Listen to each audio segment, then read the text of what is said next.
C'est News, il est 8h12, merci d'être avec nous. Tout de suite, c'est la grande interview avec Marc Fesneau. Marc Fesneau, le ministre de l'Agriculture, qui a donc choisi CNews et Europe 1 pour parler ce matin. On va revenir sur toutes les annonces faites par le gouvernement pour stopper la crise agricole.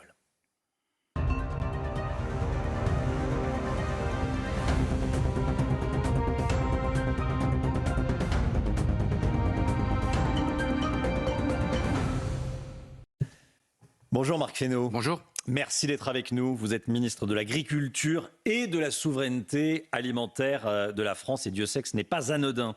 Vous êtes ministre de l'Agriculture depuis 1 an et 8 mois. Vous vivez l'une des plus graves crises agricoles que la France ait connues. Ce matin, la plupart des barrages sont levés. Vous vous rendrez cet après-midi dans l'Hérault, puis dans le Gard, pour présenter des mesures concrètes aux viticulteurs. Avant de rentrer dans le détail de ces mesures, est-ce que vous considérez que cette crise est derrière vous, derrière nous, ou est-ce que vous êtes en sursis jusqu'au Salon de l'Agriculture dans 3 semaines ? Le moment de la crise le plus visible, manifestement, compte tenu des consignes qui ont été données par un certain nombre de syndicats, est plutôt derrière nous. Mais les sujets de la crise, les sujets que nous avons à traiter et qui ont émergé dans cette crise, ils sont encore devant nous. Vous voyez bien qu'il y a des sujets qu'on a traités immédiatement, des sujets, on y reviendra sur un certain nombre de filières, sur des simplifications immédiates. Mais on sait très bien que les simplifications, il faut en produire d'autres. Nous avons aussi des débats européens. Nous avons aussi des sujets législatifs qui viendront dans le texte que je porterai sur l'orientation agricole. Donc, la partie la plus éruptive ou la plus visible pour chacune et chacun d'entre nous, peut-être pas. Vous avez éteint l'incendie, il va falloir reconstruire. Non, mais moi, je crois que les agriculteurs ne nous ont pas donné un quitus pour l'éternité, si je peux dire. Ils nous ont dit, on a entendu les mesures. C'est parce qu'on a compris, effectivement. Ils nous ont dit, donc il faut être lucide. Vous voyez, j'essaie de faire un exercice de lucidité. Ils nous ont dit, on a compris les premières mesures qui ont été prises. On vous en donne acte ou gage.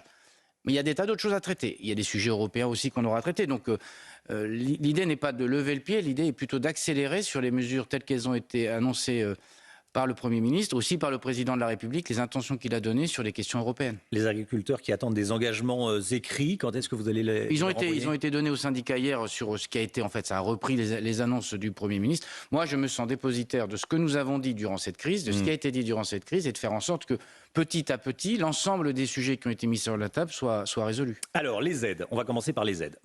Entre les premières annonces vendredi dernier et celles que Gabriel Attal a faites hier, il y a eu beaucoup de promesses. Ces promesses ont un coût, 400 millions d'euros au total, on va y revenir. Vous avez promis 150 millions d'euros pour les éleveurs.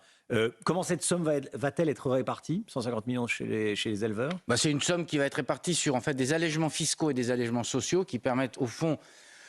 C'est de la trésorerie qu'on dégage immédiatement. Quand vous avez un stock... C'est un chèque versé ? Oui, c'est comme ça que ça se passera. Quand vous avez un stock d'animaux, vous êtes taxé sur le stock et tant que vous l'avez, vous êtes taxé alors qu'en fait, il vaudrait mieux être taxé à la sortie quand vous le vendez. Et donc, c'est une incitation à garder le troupeau, à lutter contre la décapitalisation. Puis, c'est un signe important pour les éleveurs, en particulier bovins, parce qu'on sait que c'est un secteur qui souffre depuis des années, qui a besoin d'être conforté dans son rôle de souveraineté et aussi d'être donc ça ira en majorité à l'élevage bovin. C'est l'élevage bovin, oui, principalement. Principalement. 400 millions d'euros au total, plus les aides pour le GNR, vous confirmez ces chiffres ? Oui, alors les aides pour le GNR, c'est une avance de trésorerie. En fait, comme vous savez, le GNR, vous payez la taxe et puis après, vous êtes remboursé en fin d'année, voire un peu plus tard. Là, en avance de phase, le guichet a été ouvert hier, donc on est conforme aux annonces qui avaient été faites par le Premier ministre en moins de 8 jours. Le guichet a été ouvert hier, vous pouvez vous faire rembourser à peu près 50% de ce qui était votre déficit qui était dû par l'État. C'est 200 millions à peu près d'euros qui vont aller dans les exploitations. Donc 400 millions plus 200 millions. Qui est une trésorerie avancée, absolument. Donc, Bercy et Bruno Le Maire pour... vous vous doutez bien que si nous avons fait ces annonces... avait dit que c'était la fin du quoi qu'il en coûte. Oui, pour sortir le chéquier là. Vous voyez bien que dans un certain nombre de cas, on avait besoin de toute façon de mesures conjoncturelles, voire structurelles. Vous prenez le cas de la viticulture.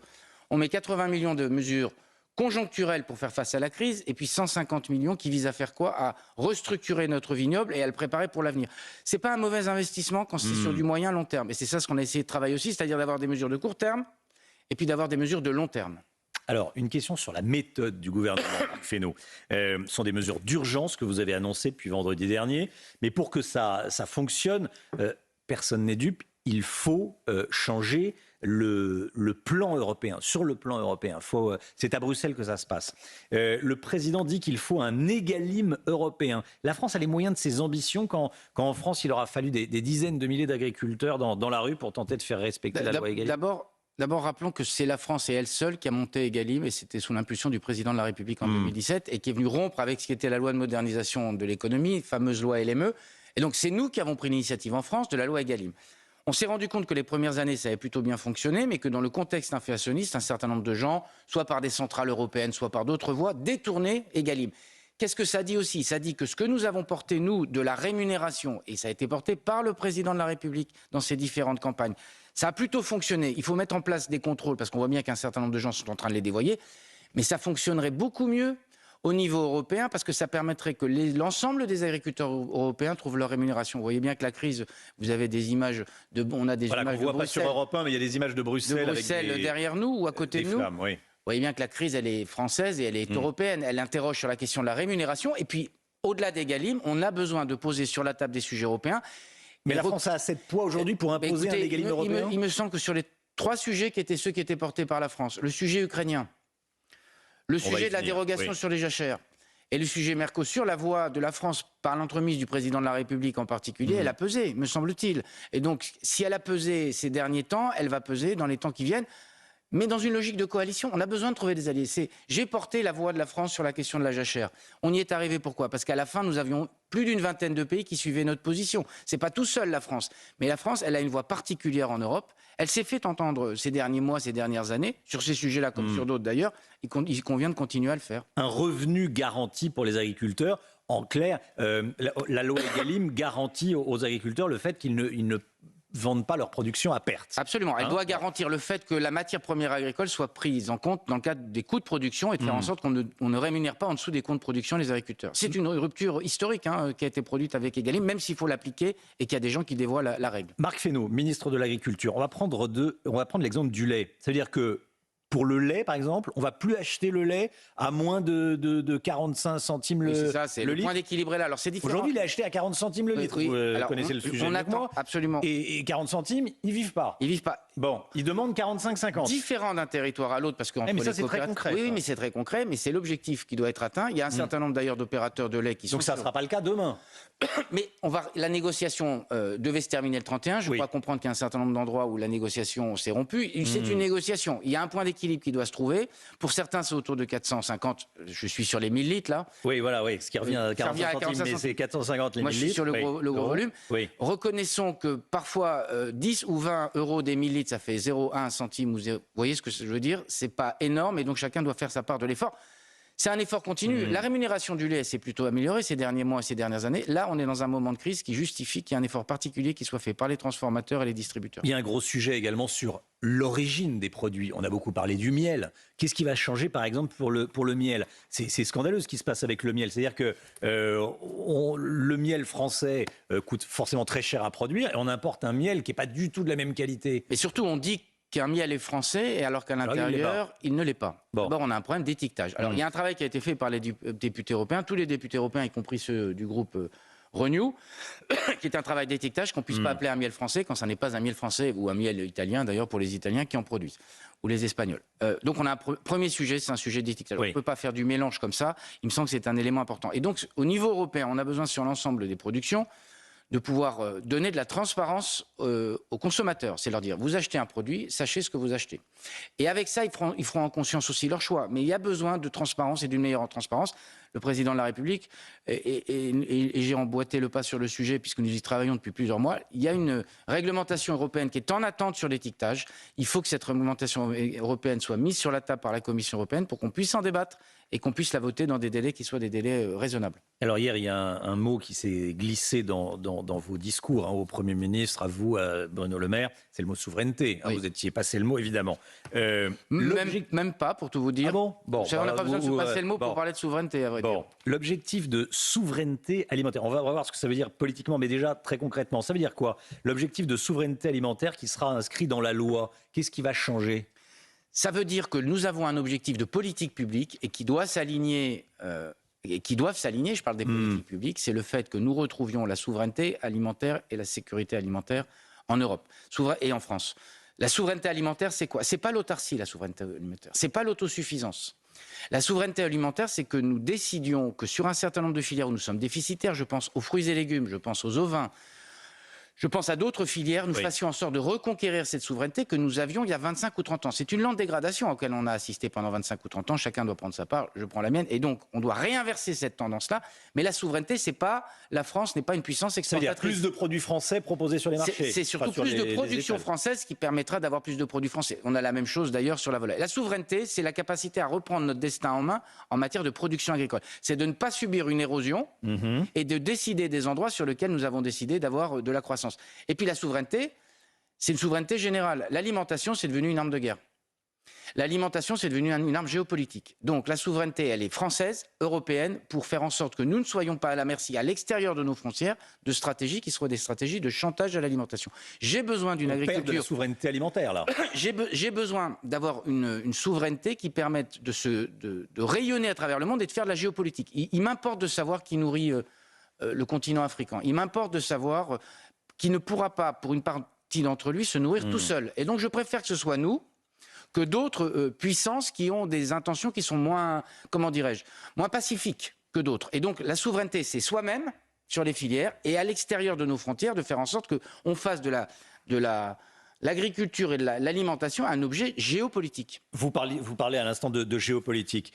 L'Ukraine, Emmanuel Macron a déclaré hier, oui, pour aider l'Ukraine dans un contexte de guerre, donc importer en Europe des produits alimentaires agricoles ukrainiens, non pour créer une situation de concurrence déloyale. Bon, une fois qu'on a dit ça, ça veut dire qu'on va arrêter d'importer des poulets ukrainiens? Ça veut dire qu'on fixe des quotas et des limites à l'importation de produits. Alors c'est là, dans les semaines qui viennent, la Commission va déployer son plan. On a beaucoup parlé du poulet, il y a également le sucre. Poulet, sucre, œufs, et nous avons un sujet sur les céréales. Les mesures de soutien à l'Ukraine, il y a un paquet de mesures financières qui ont été annoncées hier de 50 milliards d'euros, si j'ai bonne mémoire, qui va permettre de soutenir l'effort de guerre de l'Ukraine. L'effort de guerre, ce que nous ont dit les agriculteurs depuis des semaines, c'est de dire, et les agriculteurs français comme les agriculteurs polonais ou allemands, ils nous ont dit, cet effort de guerre, on ne peut pas en prendre la charge seul. Et donc on a besoin de faire en sorte qu'il y ait des limites à la capacité d'exportation de l'Ukraine vers nos contrées de l'Union à 27. Et deuxième élément, en particulier sur les céréales, il faut que les céréales elles sortent d'Ukraine, pas pour aller chez nous, mais pour aller ailleurs. L'Ukraine, c'est une puissance exportatrice agricole. Il faut qu'elle puisse continuer. Vous savez bien le blocus qu'il y a eu. Ce qui était prévu à la base, ça devait aller notamment vers l'Afrique, et finalement ça va en Europe et en Roumanie. Mais reconnaissons que les œuvres, si je peux dire, de M. Poutine, qui ont bloqué la mer Noire et qui ont bloqué les couloirs de solidarité, tout ça avait été fait pour déréguler le marché. D'abord pour mettre de la dérégulation du marché, d'abord pour mettre de la désorganisation sur le marché intérieur et pour empêcher l'Ukraine d'aller sur les marchés extérieurs, hors Union européenne. Donc on doit continuer à les aller. Ça partira, mais pas au moins vers l'Europe. Absolument, c'est ça. Ça a trop désorganisé les marchés. Et moi, j'ai eu plusieurs contacts avec mon homologue ukrainien. Je lui ai dit, écoute, nous ne pouvons pas rentrer dans une logique qui soit une logique de désorganisation de nos marchés. Sinon, les mesures que nous prenons pour l'Ukraine vont se retourner contre l'Ukraine parce que les gens diront, les agriculteurs entre autres, diront il y a quelque chose qui dysfonctionne. Marc Fesneau, ministre de l'Agriculture, CNews Europe 1, la grande interview. Emmanuel Macron a également parlé du Mercosur, traité de libre-échange entre l'Union européenne et l'Argentine, le Brésil, l'Uruguay et le Paraguay. Suspendu, parce qu'on n'a pas les mêmes règles qu'en Europe, en Amérique du Sud. Est-ce que vous nous dites ce matin que le Mercosur est abandonné? Ou est-ce que vous nous dites que si on instaure des clauses miroirs comme l'interdiction d'intégrer dans l'accord des produits issus de la déforestation, vous pourriez signer l'accord? Il est abandonné ou il est suspendu? Reprenons les mots, et je reprends les mots du président de la République, cet accord, en l'état, n'est pas acceptable. Est-ce que cet accord va être acceptable? À date, j'ai l'impression que non. Mais nous verrons dans les semaines et dans les mois qui viennent, et je répète ce que j'ai dit tout à l'heure, 50% de nos céréales, elles sortent de nos frontières. 50% de notre lait, il sort de nos frontières. Je ne parle même pas des vins et spiritueux. Et donc, l'idée qu'il suffirait de dire il n'y a plus d'échanges pour résoudre le sujet de l'agriculture française, on a besoin d'échanges loyaux. On a besoin d'échanges qui ne mettent pas en concurrence les agriculteurs avec le reste du monde et parfois même les agriculteurs avec le reste de l'Europe. Et donc, on a besoin, c'est la question de la simplification, de la surtransposition française. C'est ça dont on a besoin. On n'a pas besoin de dire simplement et de sauter, comme le disait le général de Gaulle, comme un cabri, en disant pas d'échange, pas d'échange. Il y aura besoin d'échanges, mais ils doivent être loyaux. Et s'ils ne sont pas loyaux, il n'y a pas d'accord de libre-échange. le Rassemblement national publie une nouvelle affiche de campagne pour les européennes. La France soutient la ruralité. Vous avez beaucoup parlé de souveraineté pendant votre prise de parole hier. On le disait à l'instant. C'est pour récupérer des voix du Rassemblement national? Oui, non. Ah, mais oui ou non? Non, mais je répondais à votre question que je croyais être est-ce que le Rassemblement national essaie de récupérer des voix? Oui, le Rassemblement national, en toute occasion, il essaie de récupérer des voix. Les voilà ruraux, ils deviendront urbains, puis ils deviendront agricoles. J'ai pas trouvé beaucoup de propositions sur le terrain de ces gens-là. Moi, je suis un élu d'un territoire rural. J'y vis. Dans une commune de 700 habitants. Donc on ne va pas me raconter la littérature et me faire la messe, pardon de l'expression, sur ce qu'est la ruralité, ce qu'est le monde agricole. Alors que M. Bardella découvre le monde agricole, que Mme Le Pen s'en fasse des gorges chaudes pour récupérer des voix. Moi, mon sujet, c'est pas de récupérer des voix, mon sujet, c'est de répondre aux questions qui sont posées par la ruralité, qui sont posées par l'agriculture, mais pas dans une logique de repli sur soi ou de haro sur toutes les politiques publiques. Nous avons fait des choses depuis 7 ans. Il faut aller plus loin. Manifestement, on a des sujets de simplification qui se sont sédimentés depuis des années. Mais cette propension du Rassemblement national à se saisir de toutes les craintes, de toutes les colères, de toutes les désespérances pour en faire un porte-drapeau. Demandez aux Anglais, aux agriculteurs anglais ce qu'ils pensent du Brexit. Demandez ce que ça leur a apporté, cette querelle faite à l'Europe. Rien, ça leur a apporté du malheur, des baisses des aides et une agriculture qui est beaucoup plus fragile. Donc moi, je ne récupère pas la colère, j'essaie d'y répondre. Et c'est une grande différence entre le Rassemblement national et nous. C'était la grande interview de Marc Fesneau, ministre de l'Agriculture et de la Souveraineté alimentaire de la France. Merci Monsieur le ministre, vous partez dans l'Hérault et dans le Gard. Absolument, dans l'Hérault et dans le Gard pour parler viticulture. Merci d'être venu ce matin sur CNews et Europe 1.